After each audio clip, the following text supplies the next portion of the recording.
I can go and serve. His people can come to my liturgies and so on and back and forth. So we do have Eucharistic unity.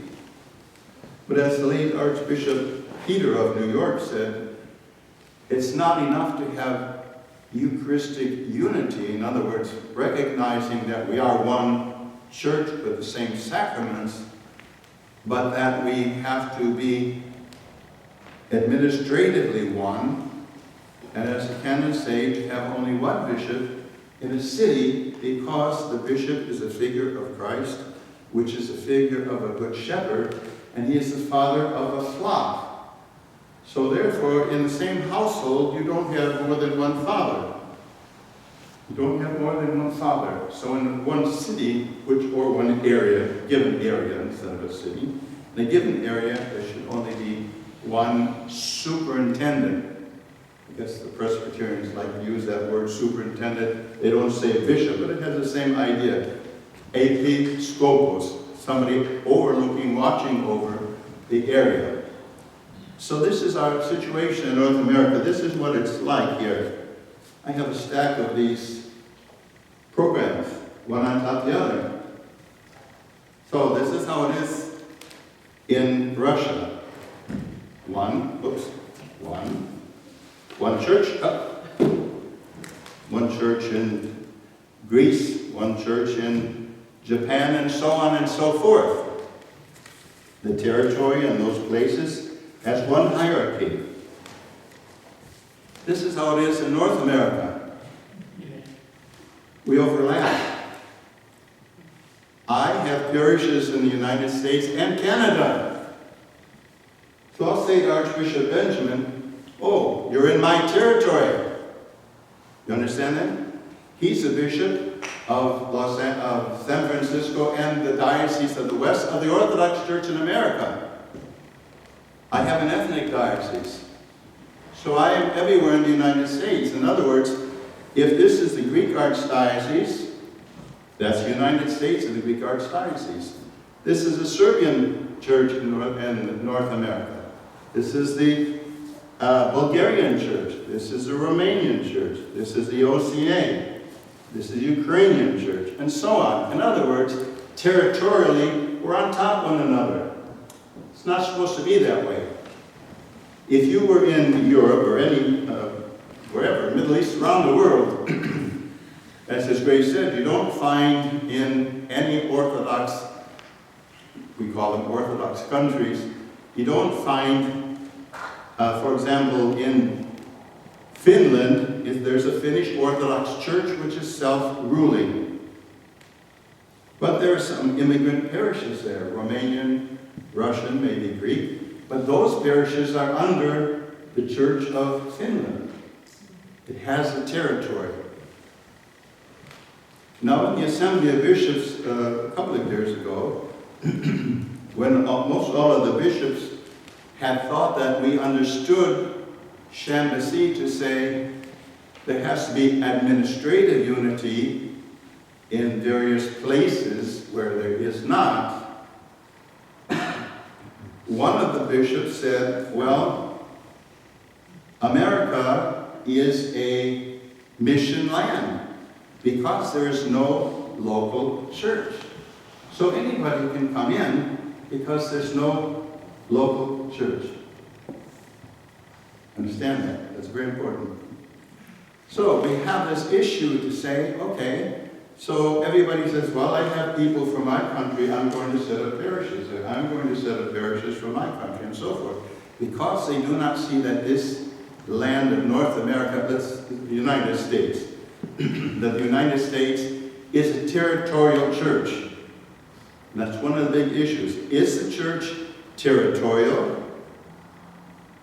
Or is the church by ethnicity, by nation? And as his Eminence said, or perhaps George said it, if the church is based on nationality, then no matter where there is a person of that nationality, even thousands of miles away, that's where that church is. That's how that might be perceived. On the other hand, if it's territorial, no matter who is in that territory, and there's one church, he's part of that church, not by origin, but by territory. So that's a big issue. Is a church territorial, or is a church by nation? And that's something that the mother churches are struggling with. I guess I'm supposed to be giving something about the synod, about the assembly itself. So yes, the assembly itself, as I tried to explain in my presentation here, is that the assembly, we've met together 6 times, as Eminence said. And each year we come to know each other a little bit better. But we can't do anything as an assembly. We have no authority. We have no authority. We're a committee. All of the patriarchs abroad have said, okay, bishops come together, talk to one another, discuss with one another, and come to give us some kind of advice. Some kind of advice. In the so-called national church, that group of all the bishops is called a synod, meaning from the Greek synodos, the same way. So in North America, United States, because Canada has its own assembly, the assembly that we have a bishop means that it's a group of all the bishops invited together to discuss things, but we don't have the authority to, I'll say, impose on the whole nation. Because the imposition of order is only by a synod of that nation. Understand? If you don't understand, raise your hand, it's important. Okay? Yes, okay. So, in other words, in the United States of America, you have a central government. Okay. That government, for federal things, that government speaks for the whole group, all of us. In the church, in North America, the United States, we don't have, then I'll say, a federal government, which would be a synod of bishops. There's no group of bishops, we're not even in number here as many bishops as we have. There's not an authority recognized by the rest of the church outside of the United States that would say, okay, you bishops, whatever you decide, that's what is going to be done in your territory. So we have this anomaly, though, that there is this group which calls itself the Orthodox Church in America that says our synod is local. Our synod is territorial, United States. So that synod says we are the autocephalous, self-ruling church in the United States. This is our territory. All of you are part of our territory. Even though you are still attached elsewhere, this is one territory. So the Orthodox Church in America, which I'm a bishop, Archbishop Michael is, Archbishop Benjamin, and the rest of us in our metropolitan Tikhon, we see ourselves already as the local church. Because at one point in 1970, the Mother Church of Russia said, you're old enough to be on your own, not old enough year-wise, but old enough because you have priests, you have deacons, you have monks, you have nuns, you have seminaries, you have monasteries. This is a local church. But the rest of the church, or most of it, not all, says, wait a minute now, we didn't vote on that. We didn't vote on that. Said, okay, let's vote on it. Well, we're not sure how to do that. So now, in 2016, which is just next year, about 8 months down the road, all of the patriarchs are going to meet together, and they're going to talk not about only the territory of the United States, and the territory of Canada, and the territory of Central America and South America, and France and Australia and so forth. They're going to talk about all these things, but among other issues. So don't look for in 2016 that the focal point of the whole church, one holy Catholic and apostolic, is going to be just about diaspora, or so-called diaspora. They're not going to spend a lot of time on our problem here. If by God's grace, we're talking about the Holy Spirit, if the Holy Spirit moves the hearts of people to say, this is it, yes, it's territorial, you bishops now are no longer an assembly or a committee, but a synod, thank God for that. If not, we're going to continue to work with one another and to serve with one another, to have youth groups together, to have even the OCL will continue in a special way at that time. So the Assembly of Bishops in the United States is one of like 13 other assemblies around the world where there's no local Orthodox hierarchy. And patriarchs have asked us to provide for the fathers of the council in 2016 some form of order that we would propose. This is what we can live with in North America, in the United States. And that's part of why the assembly exists.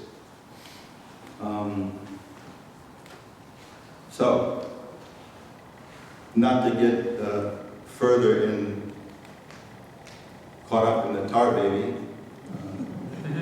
because I can go on. I have 35 years of talking behind me, and I can go on, and we don't want that. If there are any questions, I'll be glad to try to answer them. Short questions, nothing that has to do with liturgics or calendars or that kind of stuff. We can either ask, I would actually, Your Eminence, prefer to go to part 2, and then we can have questions after. Okay. That would be all right. I do have one thing more that I'd like. I always say that one more thing, but there's one after that. I have a letter here from the Catholicos of Georgia, written to His Holiness Bartholomew I, in which he makes a presentation on some of the things that he considers need to be discussed. And I'll just take point number 8, which is, this is the Patriarch of Georgia, in Georgia, writing to the Patriarch of Constantinople, who is the chair of the forthcoming synod. He says, all the documents which have gone through the preliminary stage must be publicized and made accessible to the fullness of the Church for further study, so that remarks and observations can be made. In this way, any attempts to cause disturbance and rumors will be avoided. The future council, one that has not been held for many centuries, is awaited with much hope by the people. Despite the complicated circumstances, you hold the authority to resolve the issues positively. So that's a fraternal quest by the Church of Georgia, which also is a territorial church and will participate in the assembly. And the second document I have, which I see I don't have time, even though I've come thousands of miles to be here with you today. I have to cut it short. Anyway, I have your document. If any of you are really interested, it's called First General Council of the Orthodox Church in America, published by the Chancery of the Orthodox Church in America. This is when they still use typewriters. You know what a typewriter is. They still use typewriters. So it's a report on autocephaly. And if you're interested, you might take a copy. I don't have many, but they are here.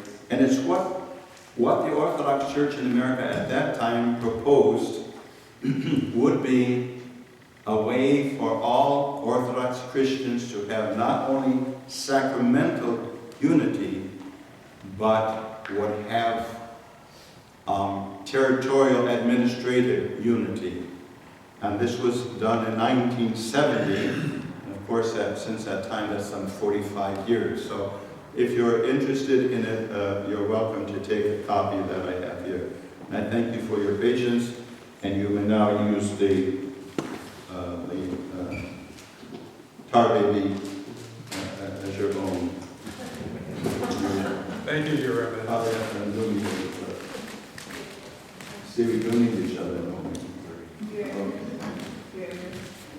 I see questions asked, please. I thank you very much.